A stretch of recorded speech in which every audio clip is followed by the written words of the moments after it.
കേരളത്തിലെ പ്രധാനപ്പെട്ട രാഷ്ട്രീയ പാർട്ടികളിലേക്ക് മുന്നണികൾ ഒതുങ്ങാൻ വേണ്ടി പോവുകയാണ്. അപ്പോൾ ഇവരൊഴിച്ച് മറ്റാർക്കും ത്രിതല പഞ്ചായത്തിലേക്ക് നടക്കുന്ന തെരഞ്ഞെടുപ്പുകളിൽ സീറ്റുകൾ നൽകുന്നില്ല. PV അൻവറിന്റെ നേതൃത്വത്തിൽ ഒരു പുതിയ കൂറുമുന്നണി, അതായത് നാലാമത്തെ മുന്നണി ഉണ്ടാക്കാൻ വേണ്ടിയിട്ടുള്ള ചില ശ്രമങ്ങളാണ് കഴിഞ്ഞ 2 ദിവസമായിട്ട് ചെന്നൈയിൽ നടന്നുകൊണ്ടിരിക്കുന്നത്. UDF-നകത്തേക്ക് PV അൻവറിന് എത്രത്തോളം ആക്സസ് ലഭിക്കും എന്നുള്ള കാര്യത്തിൽ സംശയത്തിന്റെ നിഴലാണ് നിൽക്കുന്നത്. PV അൻവർ അത്ര നിസ്സാരക്കാരനായിട്ടൊന്നും PV അൻവറിനെ കൂടെ സൈഡിലേക്ക് നമ്മൾ മാറ്റി വെക്കേണ്ട ആവശ്യമില്ല. അപ്പൊ അങ്ങനെ വരുമ്പോഴത്തേക്ക് ഇവരെയൊക്കെ സംബന്ധിച്ചിട്ട് ഇവർക്കുള്ള ഏക കച്ചിത്തുരുമ്പാണ് PV അൻവറിന്റെ നേതൃത്വത്തിൽ ഒരു 4ാം മുന്നണി രൂപീകരിക്കുക എന്നുള്ളത്. നമസ്കാരം. കേരളത്തിലെ പ്രധാനപ്പെട്ട 3 മുന്നണികളാണ് LDF, UDF, BJP.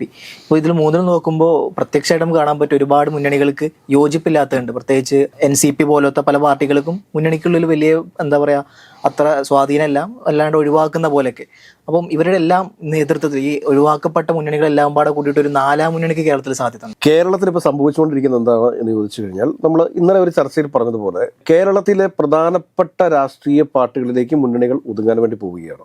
അതായത് ഇപ്പോൾ UDF-നാണെങ്കിൽ കോൺഗ്രസ്, മുസ്ലിം ലീഗ്, പിന്നെ RSP 2-3 പാർട്ടികളിലേക്കായിട്ട് ഒതുങ്ങാൻ വേണ്ടി പോകുന്നു. അപ്പുറത്ത് LDF-ലാണെങ്കിൽ CPM, CPI, അതോടൊപ്പം തന്നെ കേരള കോൺഗ്രസ് M, പിന്നെ JDS അല്ലെങ്കിൽ RJD, 2 ജനതാദളുകളോട് മിക്സ് ചെയ്തിട്ട് ഇത്രയും പാർട്ടികളിലേക്ക് ഒതുങ്ങാനുള്ള ഒരു ശ്രമത്തിലാണ് പാർട്ടികൾ. കാരണം ബാക്കിയുള്ളതൊക്കെ പറഞ്ഞു കഴിഞ്ഞാൽ അതിൽ പ്രവർത്തിച്ചിരുന്ന നേതാക്കന്മാർ, ഇപ്പൊ കടന്നപ്പള്ളി രാമചന്ദ്രനോട് CPM-നുള്ള ഒരു കടപ്പാട്, അതിന്റെ പേരിലാണ് കോൺഗ്രസ് S-നെ ഈ ഇടതുപക്ഷത്തിന്റെ ഭാഗമായിട്ട് നിർത്തിയിട്ടുള്ളത്. അതോടൊപ്പം തന്നെ ആന്റണി രാജു 2011 മുതൽ 2016 വരെ LDF-ന് വേണ്ടിയിട്ട് ദൃശ്യമാധ്യമങ്ങളിൽ നടത്തിയിട്ടുള്ള പെർഫോമൻസിന്റെ അടിസ്ഥാനത്തിലാണ് അദ്ദേഹത്തിന് 2021 സീറ്റ് കൊടുക്കുകയും വിജയിപ്പിക്കുകയും അദ്ദേഹത്തെ മന്ത്രിയാക്കുകയും ഒക്കെ ചെയ്തിട്ടുള്ളത്. അത് ആ നേതാവിനോടുള്ള ഒരു താല്പര്യം കൊണ്ടാണ്. അതോടൊപ്പം തന്നെ കോവൂർ കുഞ്ഞുമോന്റെ പാർട്ടി എന്ന് പറഞ്ഞാൽ കോവൂർ കുഞ്ഞുമോനോടുള്ള ഒരു താല്പര്യം കൊണ്ടാണ്. കാരണം സ്ഥിരമായിട്ട് LDF-ന്റെ കൂട്ടത്തിൽ നിൽക്കുന്ന ഒരു കക്ഷി എന്നുള്ള രീതിയിലാണ്. പക്ഷെ അദ്ദേഹം ഈ അതിനിടയിൽ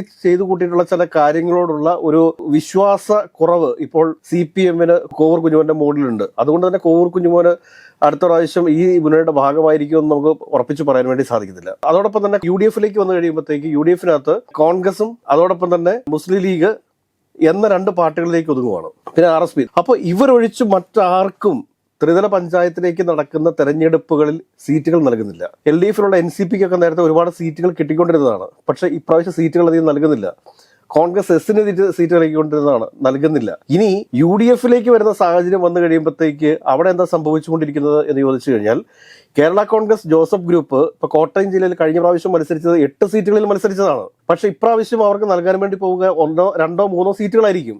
പക്ഷെ അതവർ അംഗീകരിക്കത്തില്ല. ആ ഒരു അംഗീകാരം കിട്ടിയില്ലെങ്കിൽ അത് വേണ്ട, പൊയ്ക്കോട്ടെ എന്നുള്ളൊരു നിലപാടിലാണ് കോൺഗ്രസ് ഉള്ളത്. അതോടൊപ്പം തന്നെ കോട്ടയം ജില്ലയിൽ തന്നെയുള്ള മറ്റൊരു പാർട്ടിയാണ് KDP എന്ന് പറയുന്ന പാർട്ടി. KDP-ക്ക് അത് അധികം ആളുകളോ പ്രവർത്തകരോ ഒന്നും ഇല്ലെങ്കിലും വലിയ അവകാശവാദങ്ങൾ അവർക്കുണ്ട്. പക്ഷെ അവരും പോവുകയാണെങ്കിൽ പൊയ്ക്കോട്ടെ എന്നുള്ള ഒരു നിലപാടിൽ തന്നെയാണ് UDF നിൽക്കുന്നത് എന്നാണ് നമുക്ക് മനസ്സിലാക്കാൻ വേണ്ടി സാധിക്കുന്നത്. അല്ലെങ്കിൽ അപമാനമേറ്റിട്ടാണ് ഇവരൊക്കെ നിൽക്കുന്നത്. അതോടൊപ്പം തന്നെ ഫോർവേഡ് ബ്ലോക്ക് പല സ്ഥലങ്ങളിലും സീറ്റുകൾ ചോദിച്ചിട്ട് നൽകുന്നില്ല. കേരള പ്രവാസി അസോസിയേഷൻ, പിന്നെ അവർക്ക് പിന്നെ സീറ്റിന്റെ ആവശ്യമൊന്നുമില്ല. ഒരു MLA സ്ഥാനം കിട്ടിയാൽ മതി, അല്ലെങ്കിൽ ഒരു കോർപ്പറേഷൻ സ്ഥാനം കിട്ടിയാൽ മതി. അതിനപ്പുറത്തേക്കുള്ള വലിയ സ്വപ്നങ്ങളുമായിട്ട് നടക്കുന്ന ആളുകളൊന്നുമല്ല. പിന്നെ JSS ഉൾപ്പെടെയുള്ള പാർട്ടികൾ, JSS-ന് വേണ്ട രീതിയിലുള്ള അംഗീകാരങ്ങൾ ചില സ്ഥലങ്ങളിലൊക്കെ കൊടുക്കുന്നുണ്ട്. CMP-ക്ക് ചില സ്ഥലങ്ങളിലൊക്കെ അംഗീകാരങ്ങൾ കൊടുക്കുന്നുണ്ട്. പക്ഷേ ഈ കേരള കോൺഗ്രസ് ജോസഫ് ഉൾപ്പെടെ മറ്റ് ചെറിയ ഘടകകക്ഷികളുണ്ട്. ഈ ഘടകകക്ഷികളും അതോടൊപ്പം തന്നെ LDF-നകത്ത് നിൽക്കുന്ന NCP പോലെയുള്ള ചെറിയ ഘടകകക്ഷികളും ഒക്കെ ചേർന്നുകൊണ്ട് PV അൻവറിന്റെ നേതൃത്വത്തിൽ ഒരു പുതിയ കൂറുമുന്നണി, അതായത് 4ാമത്തെ മുന്നണി ഉണ്ടാക്കാൻ വേണ്ടിയിട്ടുള്ള ചില ശ്രമങ്ങളാണ് കഴിഞ്ഞ 2 ദിവസമായിട്ട് ചെന്നൈയിൽ നടന്നുകൊണ്ടിരിക്കുന്നത്. ഇതിനായിട്ടുള്ള കൂടിയാലോചനകൾ വളരെ ഫാസ്റ്റായിട്ട് തന്നെയാണ് മുമ്പോട്ട് പോയിക്കൊണ്ടിരിക്കുന്നത്. PV അൻവർ ഇതിനു മുമ്പ് മുന്നണി പ്രഖ്യാപിച്ചിട്ടുണ്ട്. PV അൻവർ ഇതിനു മുമ്പും ഈ പറഞ്ഞ നേതാക്കന്മാരുടെ എല്ലാം പിറകെ മുന്നണി സമവാക്യത്തിന് വേണ്ടിയിട്ട് ഓടി നടന്നിട്ടുള്ള ആളുമാണ്. അദ്ദേഹം ഇപ്പോൾ PV അൻവർ ഇപ്പോൾ വീണ്ടും ഒരു പ്രഖ്യാപനവുമായിട്ട് ഈ വരുന്ന ദിവസങ്ങളിൽ, ഒരുപക്ഷെ ഇന്നോ നാളെയോ ഒക്കെ ആയിട്ട് പ്രഖ്യാപനവുമായിട്ട് രംഗത്ത് വരും.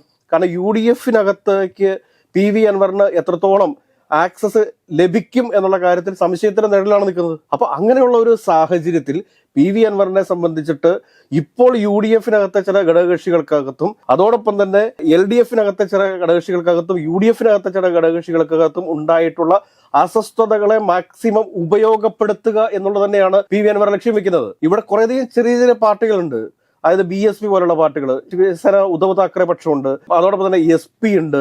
SP ഒക്കെ UDF ചേരാൻ വേണ്ടിയിട്ട് ഇങ്ങനെ കെട്ടിക്കിടക്കുന്ന പാർട്ടികളാണ് കേരളത്തിലെ UDF ഭാഗമാകാൻ വേണ്ടിയിട്ട്. ഇങ്ങനെയുള്ള ഒരുപാട് പാർട്ടികളുണ്ട്, ചെറിയ ചെറിയ കാമരാജ് കോൺഗ്രസ്, ഇങ്ങനെയുള്ള കുറേയധികം ചെറിയ ചെറിയ പാർട്ടികളുണ്ട്. ഇതിനകത്തൊക്കെ മാക്സിമം ഒരു 100, 150, 200 ഒക്കെ അംഗങ്ങളൊക്കെ ഉണ്ടാവുന്നത്. പക്ഷേ SP അവസ്ഥയൊന്നും അങ്ങനെയല്ല. തുടക്കത്തിൽ ആം ആദ്മി പാർട്ടി ഇതേപോലെ PV അൻവറിന് പരസ്യമായ പിന്തുണ കൊടുത്തായിരുന്നു അല്ലെ? അല്ല, തീർച്ചയായിട്ടും ഞാൻ പറഞ്ഞില്ല, ഈ ആം ആദ്മി പാർട്ടിയുടെ ഇപ്പോഴത്തെ ഒരു അവസ്ഥ കേരളത്തിൽ വളരെ പരിതാപകരമാണ്. അപ്പൊ അങ്ങനെ വരുന്നൊരു സാഹചര്യം ഉണ്ടായി കഴിഞ്ഞാൽ ഈ ആം ആദ്മി പാർട്ടി വരെ ഈ PV അൻവറിന്റെ ഈ 4ാം മുന്നണി, അതായത് കൂറുമുന്നണി എന്ന് നമ്മൾ ആദ്യം വിളിച്ചുവെങ്കിൽ തന്നെയും കൂറുമുന്നണി എന്ന് പറയാൻ സാധിക്കുന്ന ഒരു 4ാം മുന്നണി, അതായത് ഇടതുപക്ഷത്തു നിന്നും അതോടൊപ്പം തന്നെ വലതുപക്ഷത്തു നിന്നും ഉള്ള ആളുകളെ എല്ലാം സംഘടിപ്പിച്ചുകൊണ്ട് PV അൻവർ അങ്ങനെ ഒരു മുന്നേറ്റത്തിനുള്ള ഒരുക്കത്തിലാണ് ഇപ്പോൾ ഒരു കാര്യം മനസ്സിലാക്കുക, PV അൻവർ അത്ര നിസ്സാരക്കാരനായിട്ടൊന്നും PV അൻവറിനെ അങ്ങനെ സൈഡിലേക്ക് നമ്മൾ മാറ്റിവെക്കേണ്ട ആവശ്യമില്ല. അദ്ദേഹം 20,000-ഓളം വോട്ട് നിലമ്പൂർ നിയമസഭാ മണ്ഡലത്തിൽ പിടിച്ചയാളാണ്. അദ്ദേഹം അത്രയും വോട്ട് പിടിച്ചില്ലായിരുന്നെങ്കിൽ കോൺഗ്രസ് സ്ഥാനാർത്ഥിയുടെ അവസ്ഥ എന്താകുമായിരുന്നു എന്നുകൂടി കോൺഗ്രസ് നേതൃത്വം ചിന്തിക്കേണ്ടതുണ്ട്. അപ്പൊ ഇത് ഇരു മുന്നണികളെയും വെല്ലുവിളിച്ചുകൊണ്ട് PV അൻവർ ഇങ്ങനെ ഒരു നീക്കം നടത്തുന്ന സാഹചര്യത്തിൽ ഈ LDF-നകത്തെയും UDF-നകത്തെയും ഘടകകക്ഷികളുടെ അവസ്ഥ എന്തായിട്ട് മാറും എന്നുകൂടി നമ്മൾ ആലോചിക്കേണ്ടതുണ്ട്. ഇപ്പൊ ഇതിനകത്ത് ഏറ്റവും പ്രധാനപ്പെട്ടത് നമുക്ക് മനസ്സിലാക്കാൻ സാധിച്ചിട്ടുള്ളത് NCP-യുമായിട്ട് ദേശീയ തലത്തിലാണ് ചർച്ചകൾ നടക്കുന്നതെന്നാണ് പറയുന്നത്. ശരത് പവാർ വിഭാഗമാണ് ഇപ്പോൾ LDF-ന്റെ ഭാഗമായിട്ട് നിൽക്കുന്നത്. അതിൽ തോമസ് കെ തോമസിന് ഇനി ഒരു കാരണവശാലും കുട്ടനാട് സീറ്റ് കൊടുക്കാൻ വേണ്ടി പോകുന്നില്ല. PC ചാക്കോ ഒക്കെ വളരെ അസ്വസ്ഥനായിട്ട് നിൽക്കുന്ന ഒരു സാഹചര്യമാണുള്ളത്. പക്ഷേ PC ചാക്കോയെ പോലെയൊക്കെയുള്ള വലിയ വലിയ NCP-യുടെ ദേശീയ വർക്കിംഗ് പ്രസിഡന്റ് ഒക്കെ PV അൻവർ രൂപീകരിക്കുന്ന ഒരു 4ാമത്തെ മുന്നണിയുടെ ഭാഗമായിട്ട് വരുമോ എന്നൊക്കെ നമുക്ക് സംശയിച്ചേക്കാം. പക്ഷേ രാഷ്ട്രീയമല്ലേ, ഗതികേടായി പോയി കഴിയുമ്പോഴത്തേക്ക് എന്ത് ചെയ്യാൻ പറ്റും? രാഷ്ട്രീയ ഗതികേടിന്റെ ഭാഗമായിട്ട് പക്ഷേ PC ചാക്കോയ്ക്കും അങ്ങനെ ചെയ്യേണ്ടി വന്നേക്കാം. മന്ത്രി ശശിധരനെ സംബന്ധിച്ചിട്ട് ഇനി ഒരു തെരഞ്ഞെടുപ്പിനുള്ള അവസരം അദ്ദേഹത്തിന് ബാക്കിയുണ്ടോ എന്ന് ചോദിച്ചു കഴിഞ്ഞാൽ ഇല്ല എന്ന് തന്നെ പറയാൻ സാധിക്കത്തുള്ളൂ. ഏകരി ഒരു കാരണവശാലും 2026 നടക്കാൻ പോകുന്ന തെരഞ്ഞെടുപ്പിൽ എലത്തൂർ സീറ്റ് NCP-യെ പോലുള്ള ഇത്രയും ശോഷിച്ച ഒരു പാർട്ടിക്ക് നൽകുമോ എന്ന് ചോദിച്ചു കഴിഞ്ഞാൽ നൽകില്ല എന്ന് തന്നെ നമുക്ക് കൃത്യമായിട്ട് ഇപ്പോഴേ പറയാൻ സാധിക്കും. മറിച്ച് LDF NCP-ക്ക് നൽകുക മധ്യ കേരളത്തിലുള്ള, അത് ഏറ്റവും കൂടുതലായിട്ട് ഇപ്പോൾ അറിയാൻ വേണ്ടി സാധിക്കുന്ന അങ്കമാലി പോലുള്ള ഏതെങ്കിലും ഒരു സീറ്റ് നൽകി PC ചാക്കോയെ അവിടെ മത്സരിപ്പിച്ച് തോപ്പിക്കാനായിട്ടുള്ള സാധ്യതകളാണ് ഉള്ളത്. അപ്പൊ അങ്ങനെ വരുമ്പോഴത്തേക്ക് ഇവരെയൊക്കെ സംബന്ധിച്ചിട്ട് ഇവർക്കുള്ള ഏക കച്ചിത്തുരുമ്പാണ് PV അൻവറിന്റെ നേതൃത്വത്തിൽ ഒരു 4ാം മുന്നണി രൂപീകരിക്കുക എന്നുള്ളത്.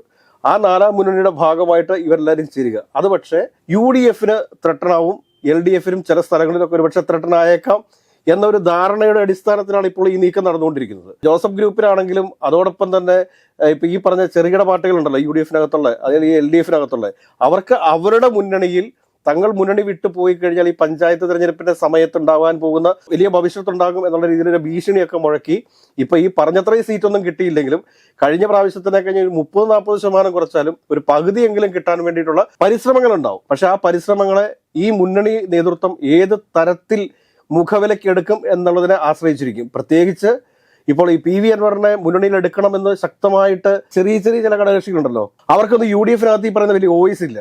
അതേസമയം എന്തും ഏത് സമയം എവിടെ വെച്ചും വെട്ടിത്തുറന്ന് പറയുന്ന PV അൻവർ UDF-ലേക്ക് വന്നു കഴിഞ്ഞാൽ PV അൻവർ ഇവരുടെ ഒക്കെ നാവായിട്ട് അവിടെ സംസാരിക്കുമെന്ന് ഇവർക്കറിയാം. അതുകൊണ്ട് ഇപ്പോൾ PV അൻവർ നടത്തിക്കൊണ്ടിരിക്കുന്ന നീക്കം ഒരു 4ാം മുന്നണിക്ക് വേണ്ടിയിട്ടുള്ള തയ്യാറെടുപ്പുകളാണ്. ആ തയ്യാറെടുപ്പുകൾക്ക് UDF-ലെയും അതോടൊപ്പം തന്നെ LDF-ലെയും ഒരുപാട് പാർട്ടികളുമായിട്ട്, അതായത് ഈ 10, 50, 100 ഒക്കെ ആളുകളുള്ള ഈ മുന്നണിയിൽ അപ്പുറത്തും ഇപ്പുറത്തും നിൽക്കുന്ന പാർട്ടികളൊക്കെ ആയിട്ട് വളരെ വലിയ രീതിയിലാണ് ചർച്ചകൾ നടന്നുകൊണ്ടിരിക്കുന്നത്. ആ ചർച്ചകളുടെ അവസാനം എന്തായിരിക്കും എന്നുള്ളത്, എന്താണ് ഇനി PV അൻവർ പറയാൻ പോകുന്നത് എന്നുള്ളത് ഈ ഇന്നോ നാളെയോ ഒക്കെ ആയിട്ട് നമുക്ക് ദൃശ്യമാധ്യമങ്ങളിലൂടെ കാണാൻ വേണ്ടി സാധിക്കും. അതുകൊണ്ട് UDF-ഉം LDF-ഉം ഒക്കെ ഈ ചെറിയ ഘടകകക്ഷികളെ ഒന്ന് നിരീക്ഷിക്കുന്നത് നല്ലതായിരിക്കും, ഇവരുടെ നീക്കം എന്താണ്, എങ്ങനെയാണ് എന്നൊക്കെയുള്ളത്.